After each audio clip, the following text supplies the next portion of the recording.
Hello. Hello. Welcome to Future of Music, an extremely grandiose title for a panel discussion.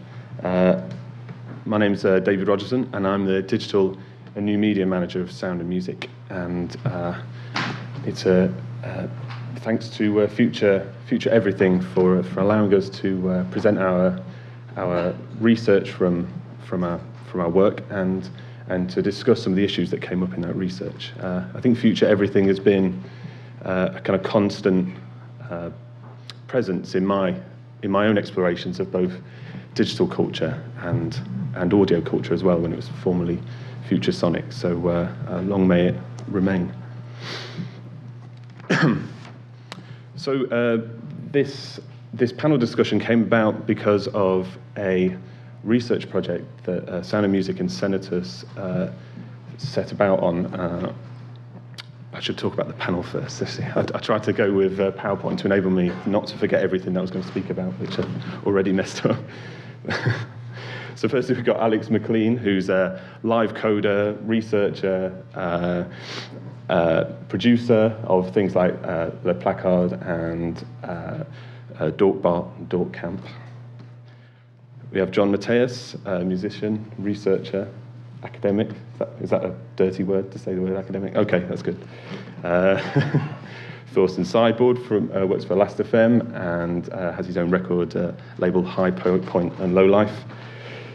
And we have Caroline Hero from Mute, who is an even better version of Rachel Baker from the Arts Council, who couldn't be with us. Don't tell her that, actually. Don't tell her. They'll be giving introductions to their own work later on, so I won't kind of do a bad job of it. Yeah, so we work with Senatus, who producers in their own right for things like Net Audio, and is Andy Studer, who'll be chairing the discussion today, and Matt Spendler over there, and a succession of interns, who all of them amazing. So the research was exploring what was going on with music now, and what effect digital media, and particularly the internet, was having on it, and seeing if we could find any kind of patterns within that to kind of lead a way to the future. I'm sure Caroline will tell you later on. There's no right way of doing it seems, at the moment. But hopefully, just through this discussion, we can try and find some pathways. So our research involved an online survey, a video interview kind of section, which will be all made available when it's finished in a month or so. Is that right? Online, and all this research that we've been in will be there for you to use. And today, which is our panel discussion, which will also feed into that research. So I'm from Sound and Music. We're a new organisation, which, as the PR company says, is for fresh and challenging music and sound art. So basically, things that sound weird and that people don't like.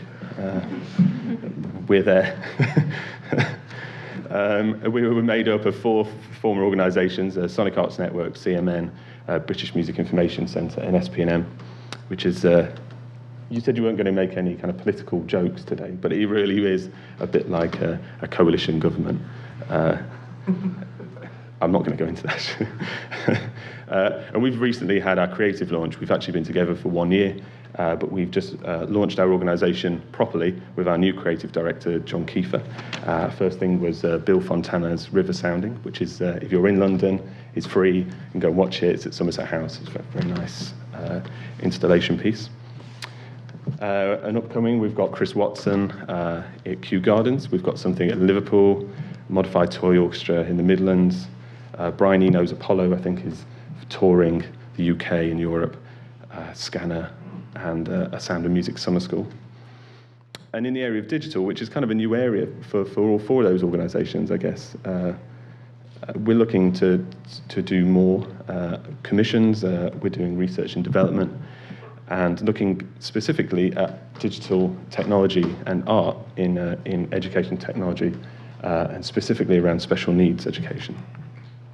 And one such project is a project called Tuke Sprint, because we can't think of a better name, which involves a school called Tuke, and the software sprint. You see what I've done there. And we got together a collection of programmers from the Open Frameworks community. And Open Frameworks, if you don't know, is a software frameworks which started by, amongst others, Zach Lieberman, who I think he's won an award, hasn't he, here this year. So using the kind of super group of these developers, we spent a week in King's Cross, in your space, developing about 10 new pieces of software, which we'll be distributing not only in this school, but free to all other users through the internet, and hopefully creating a new platform and a new audience, I guess, for interactive digital art. We're also doing some new commissions and non-interactive online work with Lux. And we've got a knowledge transfer project with Mick Grierson, which revolves around brain user interface and developing some software that we kind of prototyped last year called Lumasonic, which enables people who are hard of hearing to engage with sound and music, or music and sound. So people come to music from different directions, and especially of experimental music, I guess, and often seeking out new sounds, or by accident, just kind of falling across it, or through a slow progression.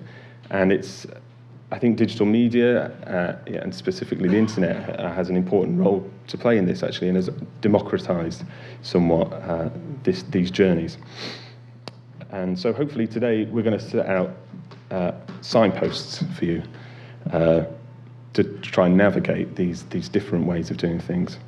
And last year I was at Ars Electronica and Bill Fontana, and it was a discussion about digital music, and Bill Fontana was on it and a couple of other people. And what really struck me was that no one mentioned the music industry or online marketing or how piracy was killing music, which is something that dominates a kind of British discussion. So I'm hoping that today will be something in that vein and be discussing the kind of the creative opportunities that can come out of the internet and digital art. Oh, there you go, unprofessional there. So I'd like to pass over to Andy to get on with the panel. Thank you. Thank you, David. Yeah, about the sort of order of the day. Maybe first up, I just want to formalize quickly Rachel Baker, who's listed as a panelist today.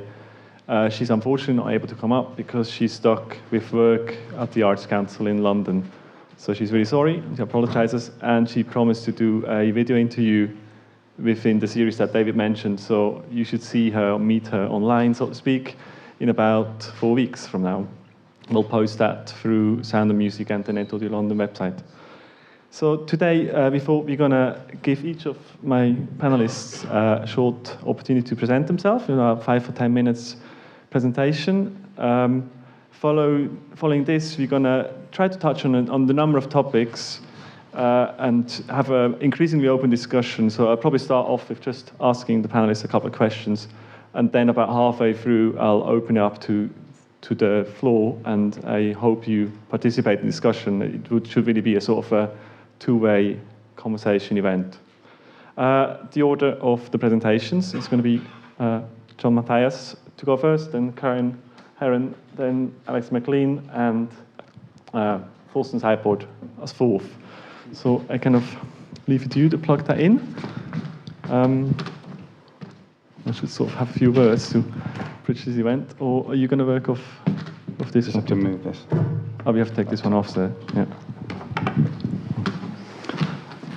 Maybe I can briefly touch on this questionnaire that we did. That was about, what's that, 2 months ago now. So it sort of set the beginning of this research process. There was in three stages. So what we did there, we just tried to find out what people are using, what sort of tools they're using to create music, to share music, to find out about music. And there wasn't, it's not like a particularly new or groundbreaking sort of way of finding out things by doing it with online online questionnaires. But what's interesting, maybe just to share the sort of headlines of it, is that most people do think they find out about new music via sort of MP3 blogs. So we thought it'd be the sort of formalized platforms such as Last.fm or MySpace, as it was a couple of years back, or then the sort of formal media, which has a sort of mass appeal. But it seems it's mainly the sort of grassroots media where there's numerous ways of people blogging about music and partially sharing music as well. Partially it might be sort of in the unlicensed way, and partially it might be in a licensed sort of format. But it seems that's sort of the first way. We also realized that SoundCloud is a tool that a lot of musicians use more and more. Not to make advertisement for them, but that's just what came up. Yeah. And I think it's also this platform like Last.fm, despite what happened with the MP3 blogs, is also there's a lot in there for people to sort of build up their own personalized experience, how they find out music, or also how they market music or share music with their peers. But I'll leave it here. I think John is ready to go, so I'll pass it over to you. Thanks. Thank you. Sorry about that. So I want to talk about several projects that I've been involved in. I'm better when I move, so I'm going to move. And they're collaborative projects. I'm a musician and a composer, a violinist and singer as well.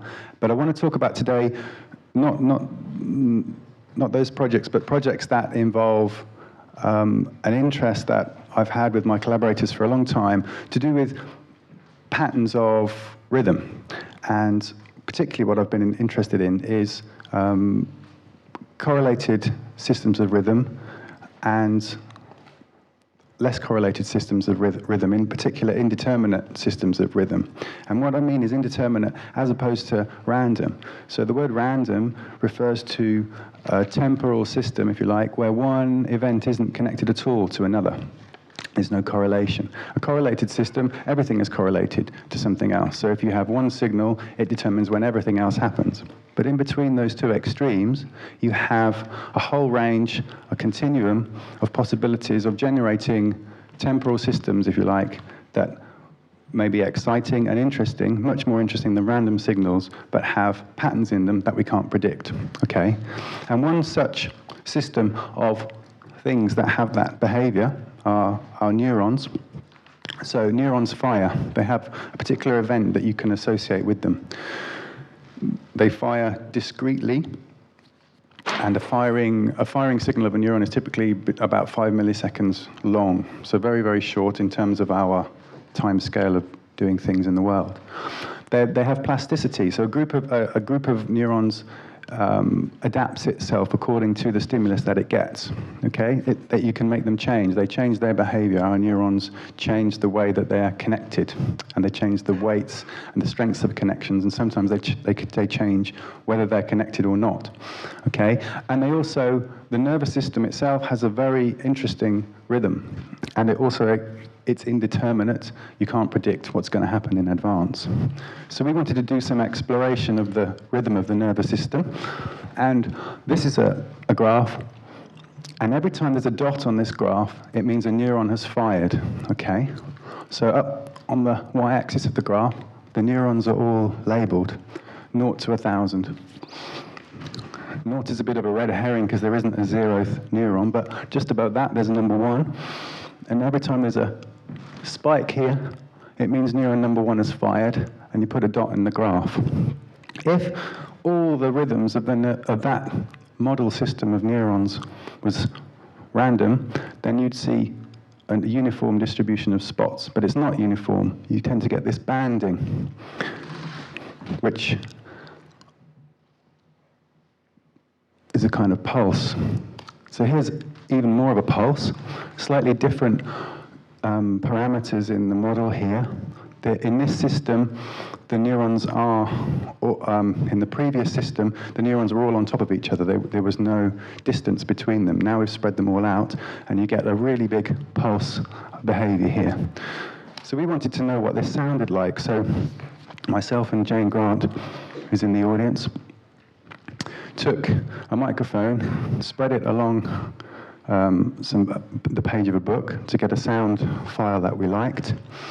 And then we wrote a little program to make a tiny little bit of that sound audible every time a neuron fired in a little model that had 20 neurons in it. Okay, and this is what it sounded like. Turn it up. So every time there's a sound, it's one of the neurons firing.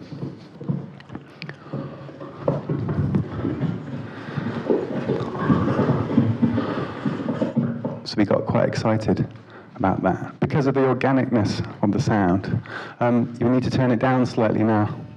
This is A Love Supreme by John Coltrane, going through a network which is the second, more pulsy kind of behavior. Oh, sorry. That's not at all. Let's try this. Here's John Coltrane.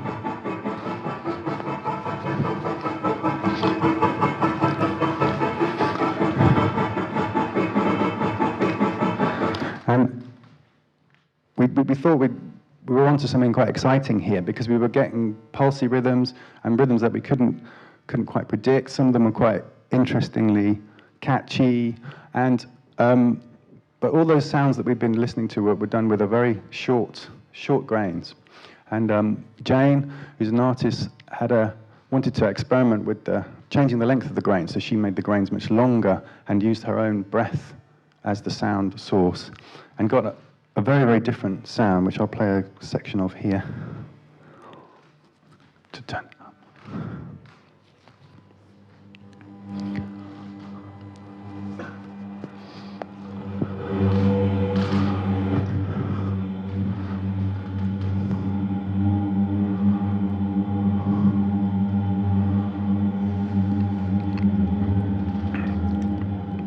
And we started to call this instrument the neurogranular sampler, and we're developing controls of this instrument with the software company, the design company Kim in London at the moment. Around about the same time as this, I developed a work called Cortical Songs with Nick Ryan, and what we wanted to do in this case was, there's Nick on the left-hand side, there's me sitting down, and we worked with a group of musicians, and we developed a light system so that each of the musicians has a little LED light on their stands, and then every time the light flashed, they had an instruction. In this case, they were asked to tap their instrument when the light flashed, and the light flashing is commensurate with a neuron firing in the computer. So there's a little bit of the workshop.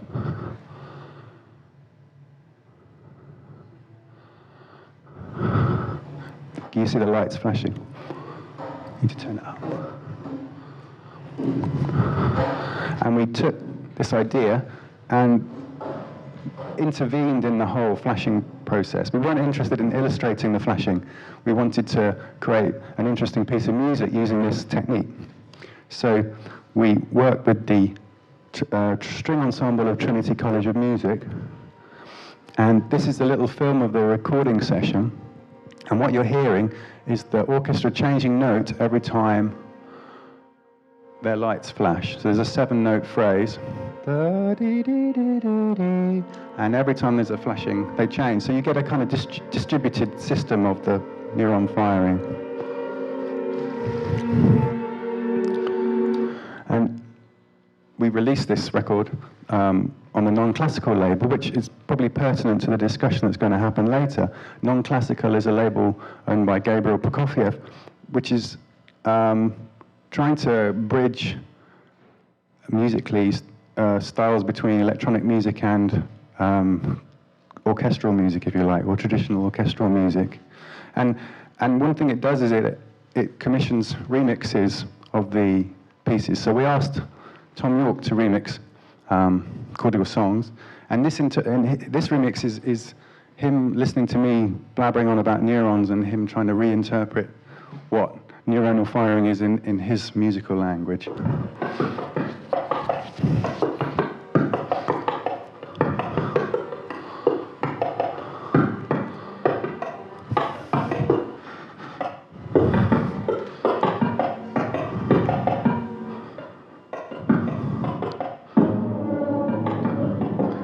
stop it just as it gets exciting, but you can listen to it online. And then we were lucky enough to win the PRS New Music Award in 2008 with a project called the Fragmented Orchestra. There's Jane Grant, myself, and Nick Ryan. And what we did very, very quickly, because I've only got a short time, is we took 24 sites, which are listed here. I won't go through them. There was a hub in Liverpool at FACT, where we had a central installation of 24 speakers. Some of the sites we chose, there were two stadia, Millennium Stadium in Cardiff, Everton Football Club. Some of them came through an invitation. We asked people to submit sites over the internet. And in each site there was a microphone, a speaker, which was connected, and the microphone was connected to a FACT gallery in Liverpool over the internet. At the gallery in Liverpool, there was a computer with 24 neurons in it. Every time the neuron fired in the computer, which was stimulated by the audio, it took a tiny piece of that sound and played it through a central, played through one of the speakers, okay? And then sent all the sound back to the sites. So the whole thing became a very large instrument that people could play. These are all the sound boxes that were taken. So each one of these was taken out to one of the 24 sites. And this is Everton Football Club. And that's the sound box on the side underneath that stand. This is the picture of the central space. So you can see each one of these speakers was connected to one of the sites. And the map on the wall gives you a key as to where the speaker is connected to in the UK. And I'll just finish quickly with a quick film showing you the installation and showing you pictures of some of the sites. One thing we also did, which is pertinent to the discussion, is we organised an event called 24 Fragments, in which we had performances at each of the sites, and in some cases there were distributed performances where people organised themselves to do jamming and combined performances across the site.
Thanks a lot, John Matthias.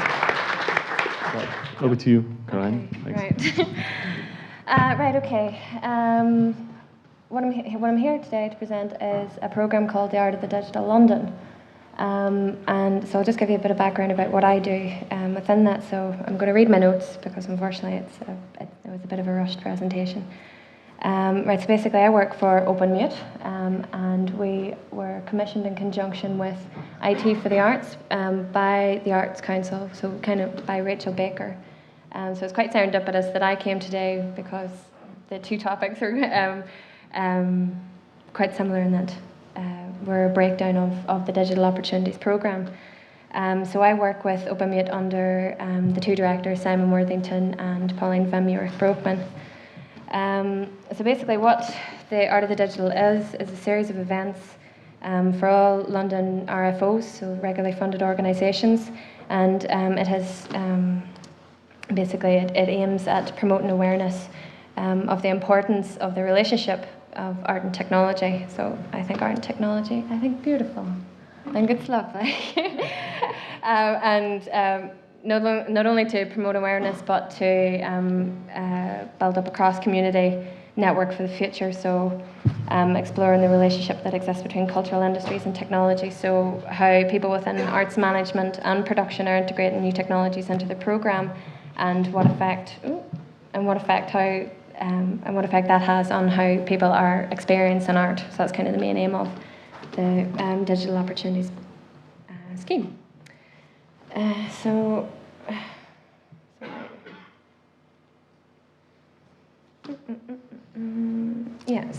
that's the net. So we want to create this network for the purpose of a digital strategy.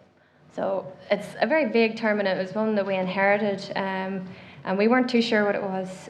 So we basically came up with these 3 points. It's an individual plan for each organisation that they draw up to integrate new technologies in such a way that they can better share content with their audience, share artistic content and resource material with their audience, because we find that there's a lot of organisations that have really a wealth full of archives, and how that can be brought online for easier access, and also how the audience, most importantly, can support the organisation both financially and artistically, because we're obviously facing massive challenges with these new types of content, and the fact that they're very shareable.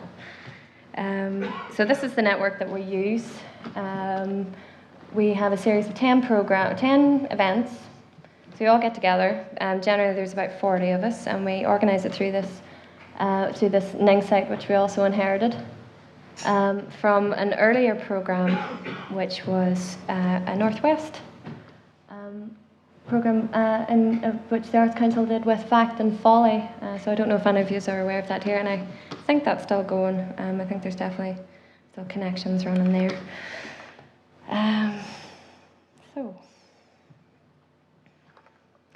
Yeah, I think it's going quite well at the moment. We started in September, and we have 350 members now, and we're finding that of the organisations, you find the same people coming back again and again. So the people who were first daunted at any kind of the tech jargon that was brought up, they're feeling a little bit more empowered, and I personally would put myself in that boat, because Open Mute is kind of the consultation arm of a magazine called of Mute Magazine, and that's our larger concern. So we are an RFO ourselves, and we are facing all these problems, and it's been blatantly obvious since the beginning of this programme that there's not one person who can tell you what to do. So we're all just trying to figure it out together.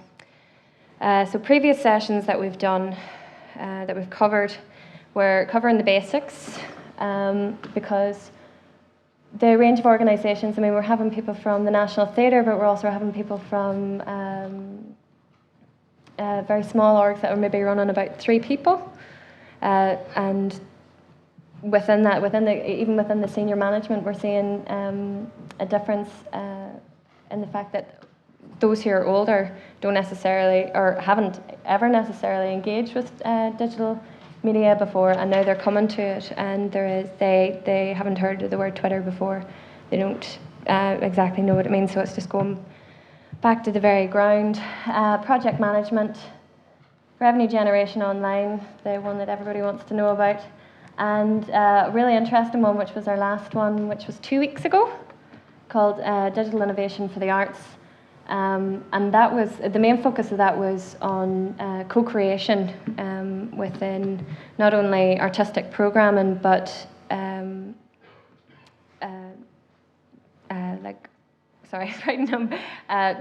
making up new economic models. So I didn't really want to go into every single issue because we might be here all day. So I just took out a few of the ones that that are being brought up at the moment, because as Andy said earlier, we're only halfway through the programme. So we've done 5 and we're still in the problem stage. There's still no answers, and we're seeing a few really good examples of work that are coming through. There's this particular one I want to show you. I don't know if anyone's ever heard of it. It's a very simple way to show your archive forward. It's NMC Recordings. They actually did a presentation at the last workshop for innovation, and it's just, they had this massive archive. They had it all online, but no one would really spend the time to click through. After one or two clicks, they got bored. So this is kind of a visualization of the archive. So say I press on one, it brings up like a star arrangement of people of recommendations, as on Amazon. I press on another, it brings up another flyer, and it continues like that. So it makes me want to, it's not only a really good way to entice people to buy the stuff, but it's actually, for me, a really quick way to learn. So basically we have 5 more sessions to go, so that'll run us up to September. And what we're going to do in the future is we're going to create an AODL knowledge base. So we're going to take all the information and all the comments that have come up during the 10 sessions, and write featured articles. And we're also going to do, I don't know if anybody's aware of these things called book sprints, which is where we get people who are interested in tech things and people who are interested in art things together in a room for a certain length of time, and we pick a topic and write a couple of chapters on that, and then that'll go up onto the knowledge base as well, and it'll function as a forum. So that should be rolled out in spring of next year. So our upcoming sessions, we have one at the end of May for anybody who's interested in London. It is for London RFOs, but if you give me an email, I'll make an exception. The next one's publishing, quite a strong one for us because OpenMute are publishers and print-on-demand publishers, and that's kind of our strength. And then video for online and mobile technologies. And that's it. A very quick introduction. Okay. Thanks a lot, Caroline. So we're already sort of running slightly behind on our timetable, but Alex McLean is next. He just needs a couple of minutes to set up his system. There's a lot of technology flying around. At this point, you probably also dawned that we talk about the future of music, but we just assume somehow the future of music is sort of lies within new technologies, digital technologies or network technologies, or even more narrow, maybe within the internet. That is something that, well, first up, we sort of just assumed it, and then we questioned a bit, and then me and Matt, we do have the opinion that there's probably technology is a massive driver for new creativity. But I'm quite open to sort of discuss that in the second half of this event. So if you sort of get a little slightly strange feeling in your guts now, so keep that till about 20 minutes, and then we sort of see what your opinion is about this statement. It looks like we already have moving images here. You ready? Yeah, I'm ready. Yeah. Okay, I'll pass over to you. Yeah, my name's Alex. Yeah, I think the future of music, embodied text, so that's what I thought for my presentation. This is a graph I made on the Pendolino train this morning, as you can tell.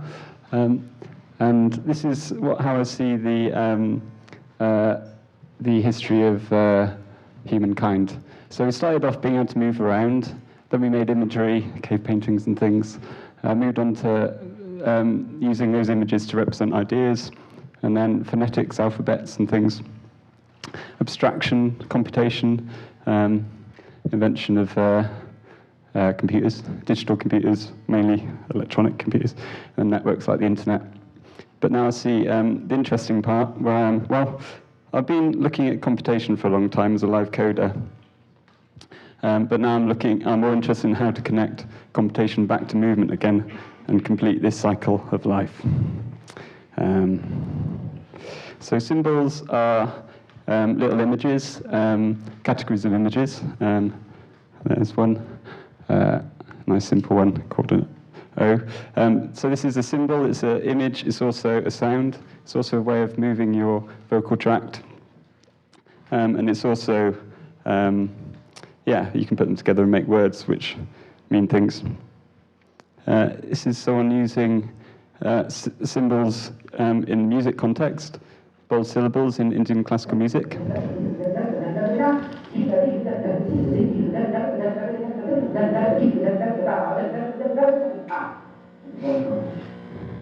So that's using syllables that represent particular ways of hitting particular drums, the tabla drums. This is Rona Lightfoot, who does a similar thing in the tradition in Scotland called Cantoric, chanting of the bagpipes.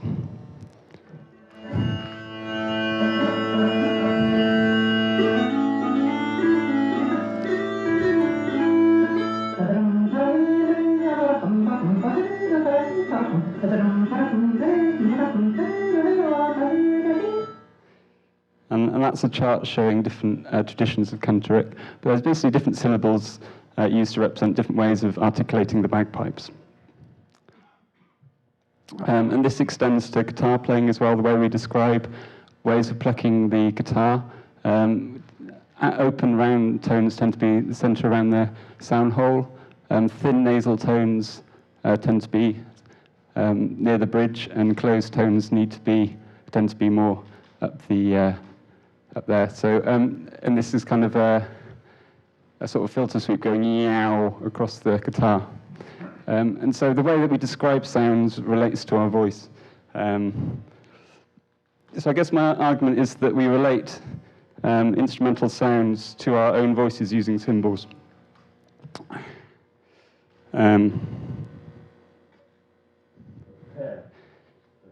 This is just to show how complex phonetic movements are.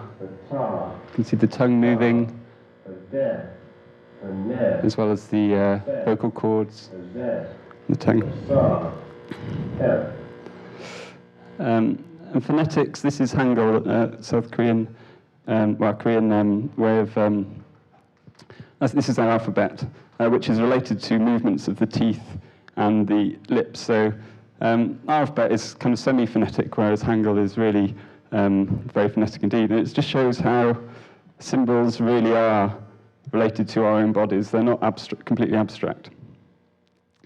This is an idea I had, vocable synthesis, where you can represent articulations of a drum similar to bold syllables using words.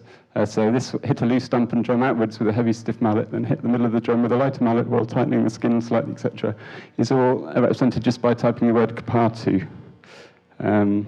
This is a prototype.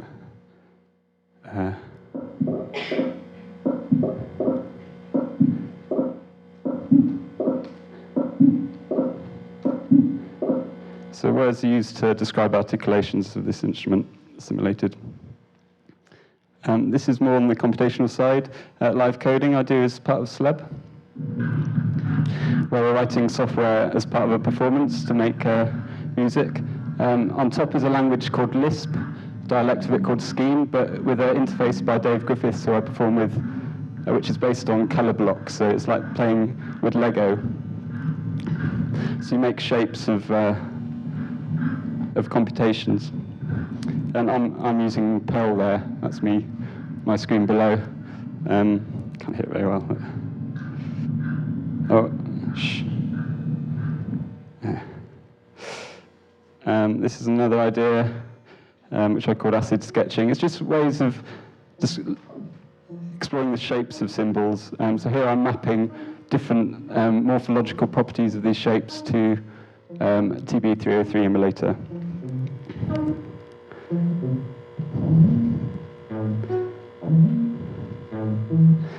And I'd like to find ways of making computer programming languages that are more like this than the purely textual forms. I think computer programs need to be grounded back in shape and in movement.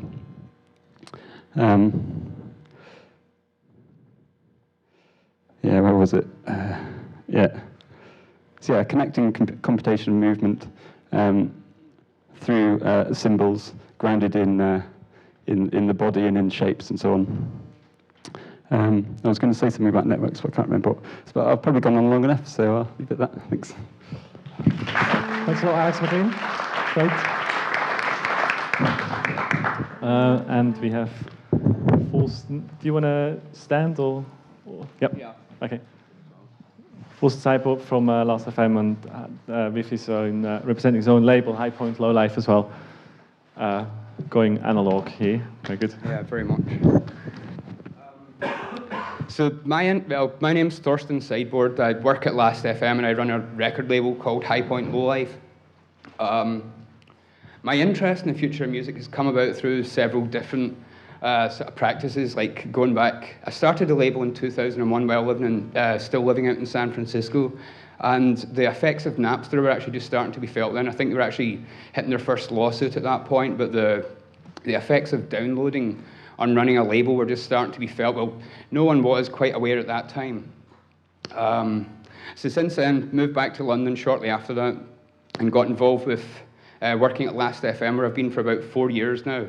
So that's kind of the other side of the distribution channel, from starting with the label, producing content, going through the digital distribution, and then actually working at Last.fm as catalog manager. I actually see a lot of the content coming back again.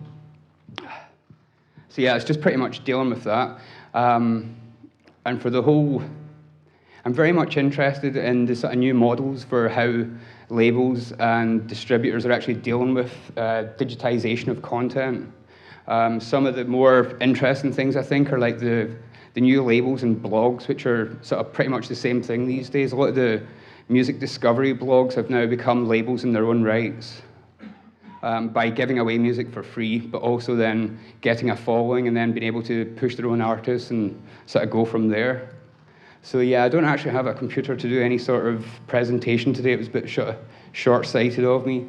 But yeah, I have the whole, yeah, it's more for the question kind of thing. Like I have the whole kind of spectrum of sort of music distribution. So yeah, on with the question and things, I think. Thanks a lot, Thorsten. Well, before I open it to the floor, I actually just throw questions back at Thorsten, but the rest of the panel as well. So it seems, on the sort of practical level, there seems a sort of skill change is emerging amongst musicians as well as people working with musicians, or label owners and so on. What's the sort of insights in that? What sort of new skills are needed or are particularly productive by making music as well as distributing? Do you want to take that? Yeah. Yeah, I think. Oh.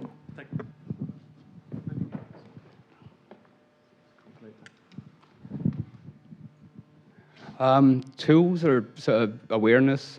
I think it's actually been part of it. Can I go actually back to the network thing? I think actually the internet itself actually been part in that, the actual flow and dialogue between blogs, consumers, musicians, producers. I think that's actually the biggest skill to be to actually learn, to actually become part of that whole dialogue and conversation that's kind of going on, to actually know where people are discovering music, to actually be part of it. Like you can't. I think it's changed from the previous. When you could actually, you had a product and you would come out and market it, it's not that one-way thing anymore. Like people are much more open and realize what's going on, and it's, you know, like producers and artists themselves actually are much more in contact with their fans, and it's not even that sort of top-down sort of relationship anymore. It is much more a sort of collaborative, dealing with other producers and just your fans yourself. And even fans these days tend to be producers in their own rights as well. So there's not, you just don't have that same shaper relationship. It's more of a, it is like sort of nodes in a network as opposed to sort of top-down hierarchy, I think. Caroline, you also got lots of experience in that field, more in a maybe way as working with, some of them are very, very established, highly administrative art organizations. How does it look there? Am I wrong? Sorry. In the sort of skill, what different sort of skill sets are needed for this art organization or music organizations to thrive in sort of innovative grounds? Yeah. Right. Which one? Okay. I was actually just talking about that earlier, because we had initially had the surgeries in the Barbican, And a lovely woman called Miriam there, she showed us how the Barbican had been changing their digital strategy in the marketing department by using Google Analytics, and they totally revolutionised things as far as I was concerned by using this tool that anyone can use. And I was quite surprised to hear today that they actually have quite it's only her and another person. Yet whenever we presented the project, people actually became quite frustrated because they were confronted with this wall of stats, and it's scary and it's frightening. So I don't necessarily think that there is a real division of labour within that, because it is, as Thorsten says, you do have to just become comfortable and feel like you have a bit of confidence to approach a problem and not see it as such a daunting task, and see it as a bit more of a challenge and as not something that has to be all encompassing. You can take it in like a piecemeal approach and just develop your own kind of culture around it. I don't know if that makes Yeah. Do you want to? You just put your hands up if you want to add things to it. Otherwise, something I was wondering, mainly for John and Alex, sort of question, how you sort of see the opportunities of this sort of technological thrive that we go through in a sort of live music context. No, absolutely. I think that live music has changed a lot from, well, this sort of computer live music has changed a lot from people being pretty dissatisfied by watching people sitting with laptops on stage and who could be checking their emails rather than performing. And now it's got much more dynamic, and the kind of the kind of controls that you were talking about with movement and drawing has brought it much more back into the realms of live performance. So I think that's definitely the way in which we're taking our projects and the way things are going. Alex? So what was the question? So what your sort of observations are in sort of live music context, and how new technology or digital technology sort of can open the opportunities in there? It's difficult, isn't it? Because it's become so widespread so quickly. You can't really see the wood for the trees. But the way that you can bring together so many different people so quickly for performance through networks is amazing. You don't have to leaflet anymore. You can just put the word out, and somehow people come to your events. And also the way you can connect events. There's this project that Thorsten and I were involved with called Placard. It's still going, where you have physical, lots of people coming together in one place, watching a performance, only listening on headphones, but then advertising it through this Placard network and connecting via streaming to other places around the world, other cities and other places, and then having other rooms full of people listening on headphones to the same performances, and then ping-ponging between these two events, just through the power of live video streaming. It just feels really special to be able to connect to people in that way. But for me, the internet is really about text, which I guess you're not surprised after seeing my presentation. But the way that you can communicate via text as all these computers connected together, just through these textual protocols. It's just such a nice way of communicating. But as a programmer, it's so natural to write code that sends other code between these computers and has all these processes running, connecting together. Just when I see this kind of fragmented orchestra installation, as a programmer, it's just completely mind-blowing that you can do this at all. It just seems completely impossible. The whole idea of networking, there's so much that can go wrong, but somehow it works, and we can send a message to someone across the other side of the world in less than a second. And when that message can be a piece of code that somehow represents not just a novel, but some code that represents how you might create a novel, or not just some music, but how you might generate some music in a non-deterministic way. Just pretty. Once you start thinking about it, it's end up in quite a strange place, I think. Thanks. Another sort of emerging field that we sort of discovered in our pre-discussion is the notion of local music scenes or global music scenes in a sort of live aspects, like in the Fragment Orchestra, the sort of trans-local projects. The same moment you all mention very local events as well that still need to be in a local place. And I think with your label Thorsten, maybe you can expand a bit on what your approach is to sort of being a very global player, or also very locally rooted in sort of East London in your case. It's even with the extent of the internet, like when I check any of the sort of statistics for the actual label, like where we get downloads or sales from and stuff, it's still actually, even though the internet connects globally, it still actually seems to be quite localized. It tends to always be mostly the US or the UK, with a smattering like in the rest of Europe kind of thing, but it's still, so even though the distribution allows you to get it out anywhere, like you're still, that's the actual music distribution network, but for like reviews and media, like the distribution of those, even the blogs, I don't know if that's because of the English language itself, which it's probably a good chance that's a heavy influence in it, but even though you have the extent of this sort of global network, it still tends to be reasonably localized. And I think another example, which is actually is this sort of more sort of beat scene, or like sort of dubstep scene, which has also got, it's got like Glasgow, London, New York, and San Francisco. So you still actually have, it's not global, even though it's not in one country anymore. It's a sort of subset kind of thing where you still have like cultural frames of reference. So even though the audio or the sounds actually have the technical possibility of going beyond that, you still actually have kind of cultural limitations which keep them maybe not localized to one country, but still to specific regions which have something in common.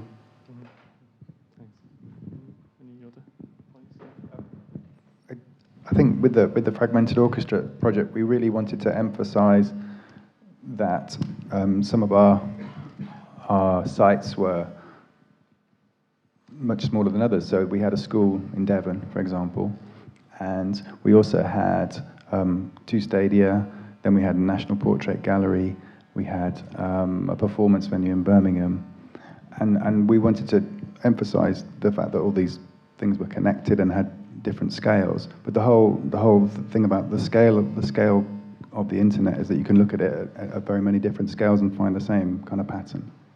So we wanted to emphasize that. And one thing that also happened because of the network was that some people self-organized themselves on the network and organized things. So for example, at the school in Devon, which is a primary school,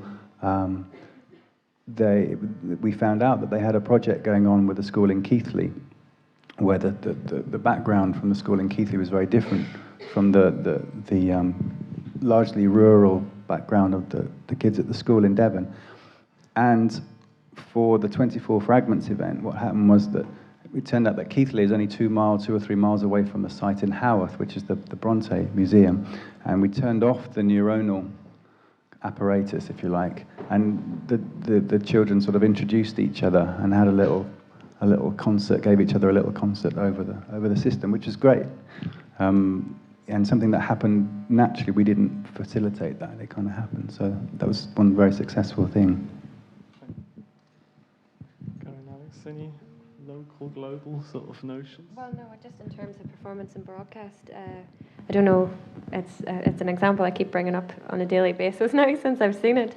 It's a performance by the Royal Shakespeare Company, and it's Such Sweet Sorrow. So it's basically Romeo and Juliet carried out over Twitter.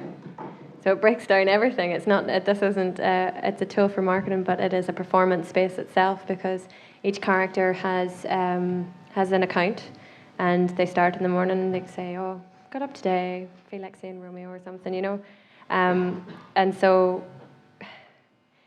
even past that, as you're saying about autonomous groups, people that are following them aren't. They're interacting directly with the characters, but they're also talking about between themselves and actually creating autonomous groups. I think there was, I think it's the hash code chorus or something like that, and now they're off on their own, doing their own thing.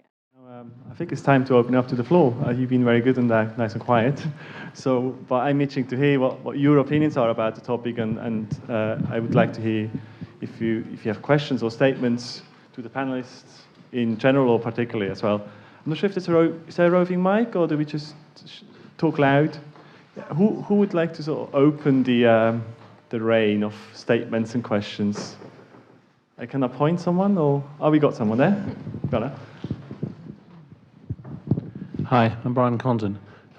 We haven't heard that much about the future. So what does the future look like? I'll pass it on to everyone. My observation in due course of the process is when I was interviewing Simon Emerson, who is teaching at the Montfort University, he said, you can't predict the future, it's impossible. So we try to avoid the topic, but I'm sure my colleagues got much more of an opinion. Talking about the future of music is like quite a broad term because it means different things to different people, I think. You could speak about the existing music industry and what it means to them. My question is, what does it mean to you? How do you feel about it? Yeah. And I'm not really, I don't really want a kind of, here is the landscape of the industry. I think it needs to be dealt with at a personal level, at a local level. Yeah, no, I totally agree as well. Apart from, I'll just finish that list I was going to say, because there's artists, consumers, and labels. And for myself, I'm coming at it, even though I'm a label and I'm also a music service, like I come at it from a more personal point of view because I'm a consumer. That's how I got to it. A consumer's a bad word, but a listener, like a very avid listener kind of thing. And that's how I came into the music industry myself. So for artists and labels themselves and like listeners, I think the future is like exceptionally, there's so many open avenues of what to do. I come at it from quite a pragmatic point of view for actually trying to support the label because physical sales have completely died off. So it's trying to find like a new business model yourself, which also gels with how you feel as a listener and how you discover music yourself. And we touched on blogs earlier, which is pretty much the main way that I do, whether it's friends' blogs or just other music blogs, but that's how I kind of discover music myself. And I tend to actually give away a lot of music to these blogs as well. Everything's under a Creative Commons license because I recognize that the way I discover music and find it is I will download it first and listen to it, and then you become a fan, and then you start following our things, and it's only later on that there's any actual money comes into it, which is a very big change, I think, from the existing music industry kind of thing, which really is kind of dead on its feet at the moment. But I see so many like sort of positive signs from like other smaller labels who are really getting on grips with it now. There's a lot of sort of small kids running like labels. There's one, I think, Underwater Peoples is one that I've sort of really been big into. I think they're from like Buffalo or around New York. It started sort of free web blog kind of thing, just doing their own local shows. It's all, I think each of the bands they're all sort of local bands. They basically get their own scene, they start a blog, they get a following, Pitchfork cover them, Stereo Gum cover them, suddenly they're massive, and they're actually putting out vinyl themselves, and all of a sudden they're like a small indie again who's like got a new business model based on the internet that totally works, and it's not trying to recreate what's went before. Another one is what they called Error Broadcast. It's a sort of, it was a net label as well out of Germany, and also they've just sort of latched on to something like via the internet. They get a lot of followers, and it's not even just the labels anymore. It's because the artist is out there promoting themselves, because the internet does allow this kind of communication channel. They've got stuff up, they're putting out free beat tapes, they build up their own fans as well, and from there it just sort of snowballs up. So I think I don't think it's quite hard to say what the future is at the moment, but I actually think there's so many like signs when you look around that things are in very sort of rude health, and there's a lot of good things I think coming up. Like for consumers and artists, the internet I think is the best thing ever. There's just the technology, the ease of making music, getting it out there for people to hear. There may not be any good business models at the moment for making money, but I think that's the least important thing. Like people have the means to and the want to make music, and there's so many people being able to discover like so easily as well. So. Right.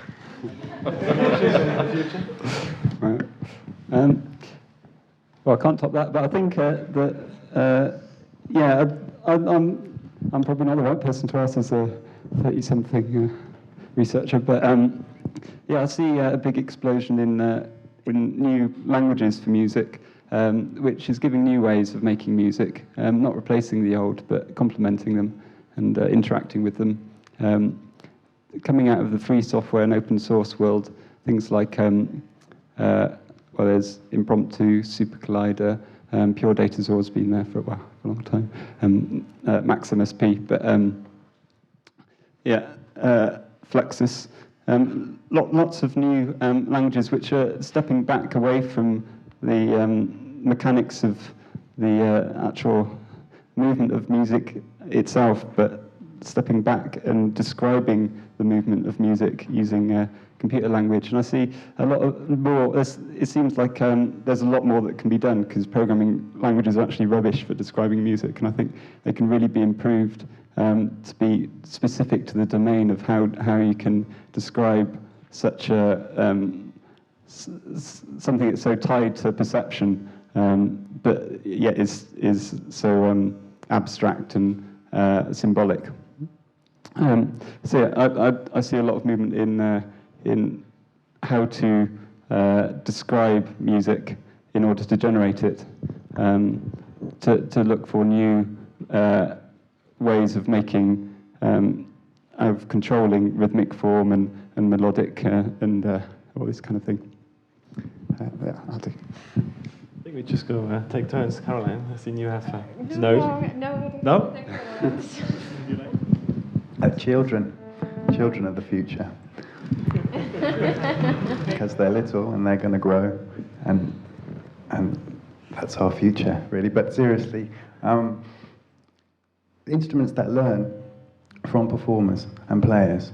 So it's something that personally I'm interested in trying to develop. So you have some sort of instrument, or some sort of, in this case, a computer instrument, and you do something to it, and it learns from what you do. So from our perspective, we're designing instruments where the synaptic weights between these neurons adapt themselves as you do stuff.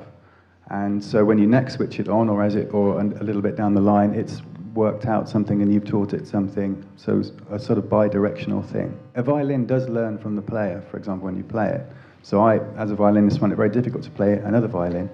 So physically, the wood and the thing does change somehow. I don't know how it does it, but I think that sort of thing in a software sense is one thing that would change. Sorry, I have to apologize. I shouldn't have brushed over so badly. For me personally, I think it's sort of a stimulant, an ongoing stimulant of new technologies, new methods coming up, and they sort of stimulate my sort of creative life as practitioner a little bit, or mainly as a consumer or a professional working with creative people. And in a sort of still a bit of statement, I think it leads to increased personalized experience. So as it's a stimulant for me, it might be a very different stimulant, or different things might stimulate other people, and it becomes quite a sort of fragmented again experience. Any other questions, please? We've got a bit more time, or statements, or criticism. Yes, please. It's a specific one, really. With the neural networks, how did you change the way how you do the learning? Because otherwise it just becomes effectively, it does become deterministic. It's just a big maths formula. Exactly, yeah. So we had, there's an algorithm called, which has got the snappy name of spike timing dependent plasticity. What's actually mean is, what's the input stimulus for it? Is somebody saying yes? Yeah, that's quite interesting, because there is a trade-off between the stimulus and what happens in the network. So when there's a stimulus, if the volume is above a certain level, then that particular neuron that it's connected to will fire. Okay. Now when it fires, the topology that we had in that network was all to all, so it was connected to every one of the others. So if the threshold voltage of that neuron would have gone above a certain level, then it fires. Okay. And that. Sorry, what I'm actually getting is, how are you putting information into the network? Is it a person which is? Yeah, it's from a person, or is it yeah. just random? No, it's coming. It's actually that audio coming from that person. So they determine what goes in. So we had people talking, singing, shouting, and also some ambient sounds as well. And then what happened was the network sort of was stimulated by that, and this spike timing dependent plasticity algorithm evolved. But what happened was, now if you just, let's say you did that and you let it go, and everybody made a sound, then what you get is sort of scatterings around the speaker network, which is what we were trying to achieve. But what happened was, because the network kept getting kicked by the stimulation, there's a kind of trade-off between the stimulation coming in and the network evolving. So, which is something we found quite interesting and something we want to develop and change by, say, using a lot more neurons in a bank, which is what our brains do, for example. Because if we kept getting stimulated all the time, we wouldn't be able to think. Okay. Thank you. Yeah, we got maybe top there and then bottom there. Yeah, do you want to speak up, or do you want to wait for the microphone? Feel free to speak, yeah, if you just shout up a bit. The last one, yeah, I did neural networks for like or something like that. And the way I learned about them was you basically rate how good they perform. And if you rate how good they perform, that's how they learn. So was that the question you're trying to make? How do you rate how good they're performing? Is that... I was trying to work out what the stimulation was in. Right, okay. Wouldn't that just be a random... Right, okay, right. So that kind of neural network is the sort of old learning classifier system. Right. This is a spiking neural network based on the mathematical models of our biological neurons. So there's no rating going on. There's no, you let them go. You stimulate them. They have a noise in the network which also stimulates them, and they get fed back by stimulus and they're firing. Okay. So that's That how was it a quick works. one.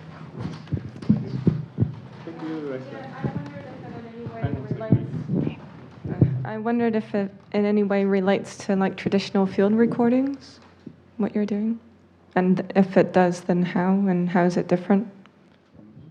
Yeah, absolutely. I think that if you look at some of the field recordings that are, do you mean old field recordings or contemporary field recordings or any field recordings? So I guess what we were trying to do was, particularly with the environmental sounds, was, in a sense they are field recordings, but because what we're doing is we're cutting them up. So when you heard, so that it's field recordings that are getting turned into rhythm, and the rhythm that's not necessarily just in the computer, but the rhythm that's also determined by what's going on in all on the other sides.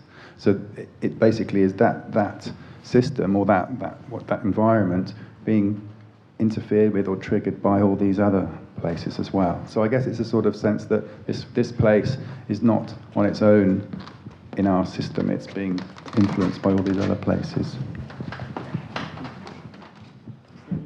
Other notions to sort of general field of field recording and music concrete? Should we move on? Probably got a couple more there, I'd say. Anyone else? Please. I just wanted to ask Thorsten, do you think that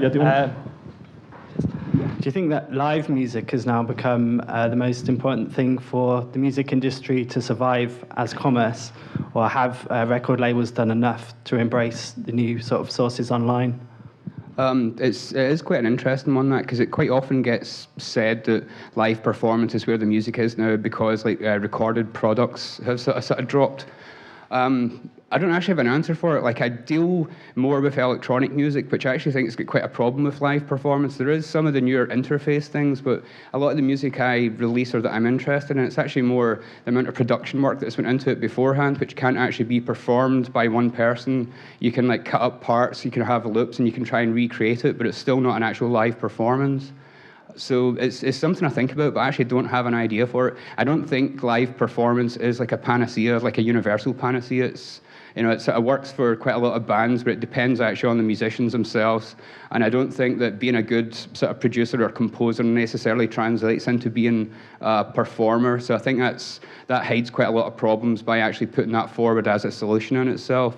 But I don't actually have a proper answer though for what to do for it. Some of the good, I don't know if you know Robert Henke, like Monolake. He's actually written a couple of papers, very good, like on the actual problem of like live performance and how to deal with it.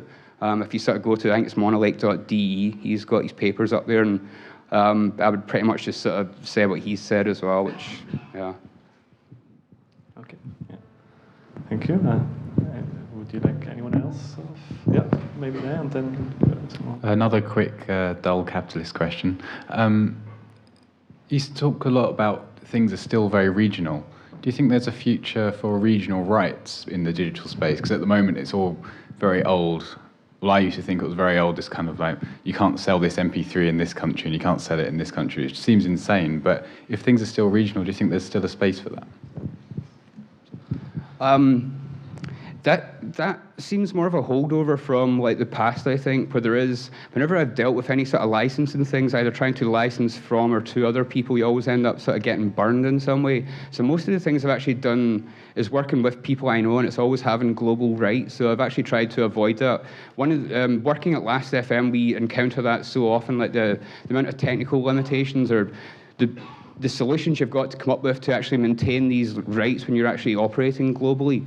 On the label, I always try and just stay worldwide rights so that you don't have to deal with anything like that, and I think that will actually be the model going forward. I think that territorial rights thing is just going to become so problematic that it will eventually taper off. There is obviously contracts and rights which are going to last for a while, so you're going to still see that with the majors for a while, but I think for sort of smaller labels and stuff, they'll just try and stick to sort of worldwide, even if the audience isn't there. It's too much trouble to try and ring fence it when you're actually dealing with a global network. It's so easy to bypass it that I don't think there's any point in actually trying to maintain it or stay within it. Is that sorry to interrupt. It's also true for Last.fm, which I know is it's quite regionalized as a Yeah, because we deal with all the major labels and they've only got certain territorial rights for it. So we can only stream, like, we may have got that content and we've got like a global radio thing, but we actually have to have like a permission system which uses like geo-IP lookup to actually determine which country you're in, whether we can stream or not to you. So it's one of the biggest problems there at the moment as well, because now it's quite fraught with lawsuits if you start streaming anything in the wrong countries if you don't have rights to do it. And there's quite a lot of people trying to sue. There's a lot of the bigger labels and things are like Merlin, like the rights organization, like they're not making money, so they're just trying to sue everyone else that's saying you've got our content, and it becomes quite problematic that way. Isn't that because you're an open source project? You used to be open source project and CBS bought you guys and things changed there anyway, naturally. No, not at all. Like CBS actually owning us has had no influence well, it's got a lot of influence, but it's actually more kind of structural background, but it's not actually, it hasn't introduced any problems for that licensing thing, because that's specifically between our global radio and the actual license holders, and CBS doesn't introduce anything else to that sort of situation at all. So. Thank you. David, please.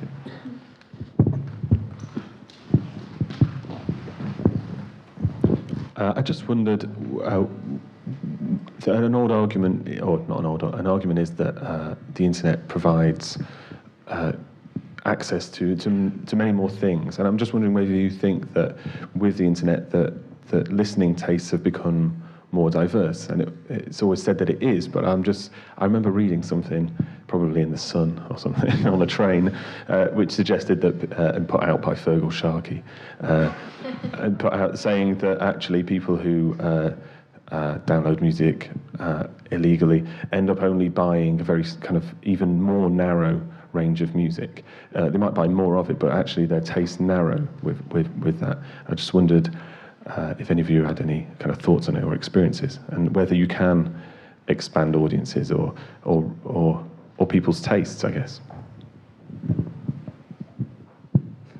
I don't have anything too much to offer there. Like, I'm trying to think even in a more personal term like that. Like, it is quite broad. Because you can actually read a lot of blogs. So the minute you read about something, you can Google it with MediaFire afterwards, download it for a listen yourself. But you still sort of tend to stick within certain regions, and it's the fact that there is so much out there. Even when you get into one sort of specific genre, there's actually so much to explore there as well. So I don't know if there's any sort of, there's no real pattern there kind of thing. Like most of from the Last FM experience, like that tends to vary from person to person, country to country. Or I can't see any pattern across that. Some folk have a very broad taste, and I think that's just always how it has been, though. I think that the internet, I think, just amplifies current trends that were there sort of previously, is my feeling, but I've nothing to back that up at all. I just wonder whether people suffer from kind of Spotify blindness, where you get onto Spotify and there's nothing, what do you type in other than something that you already know? And I know that can be the launch pad for something, but I just wonder whether. I don't think it's even a question. I'm just talking. Related to that, actually, there's a problem with downloading music so easily that you actually download so much that there's no way you're actually listening to all that as well. So you may download like 20 albums in a week, but there may be like 2 or 3. You probably listen through them all once, but there's like 2 or 3 still that stand out from there. But that, again, I'm not sure what sort of longer term effects that has. There's still, you may have only discovered those 1 or 2 previously, and you're just sort of churning through other ones to discover them. But yeah, nothing conclusive really. It just struck me that when you type into Spotify, what you should end up getting is it should trigger your drum machine. So when you type in different syllables, it should get your drum machine working. I still buy music on personal recommendation, so that's how I've always done it. So I'm probably not the right person to comment on it. Yeah, well, I've just been thinking about what music is to me isn't really about products or particular. Well, I suppose there's certain recordings I really love, but I think music for me is a whole activity around music as well. So when you're downloading things, it's like you're kind of making music in a way by just engaging with this stuff. It's just like a form of communication between people. And when you see people like Thorsten so fired up about this stuff, you realise that he's really engaged in the music culture, and he's in the way he's making music. I mean, I know you make music as well, but making music by making these music networks or making record labels. And people are just pulled into it just by making a blog and writing about music. Somehow you start making music and start being embedded in the culture. It's just... yeah, I mean, it's very hard to actually identify what music is. And the whole music information retrieval thing, which Last FM touched on, I guess, problem is there's this massive gap between what you can actually measure about music and the actual music signal. It seems like it's maybe 75%, and the rest is the culture around it. And if you need some program or a recommendation system which is based on similarity between music, you can't do it just with the sound. You have to actually go into the community as well, which is what Last FM do. And so really when you're listening to music, you're judging it, and your experience of it is really, so much of the experience is based on the activity beyond the actual sound. And so I think if we're talking about the future of music, we're talking about the activity of music, and it's something that doesn't really change that much. The technology changes and the tools change, but really it's just people sharing things, and it's the activity of the community, and it doesn't really have a definition beyond that, I don't think.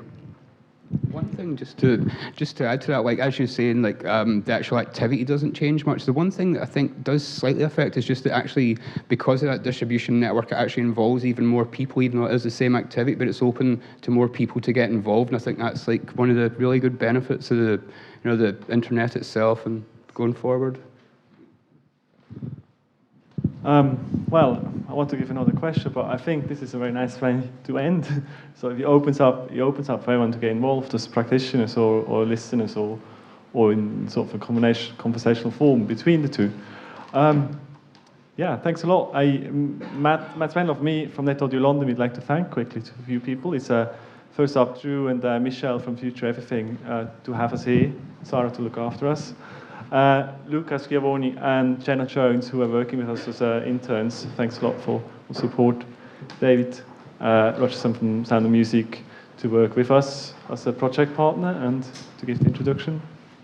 And as on the funding end to New Music London, Sound of Music and Arts Council England to support us financially.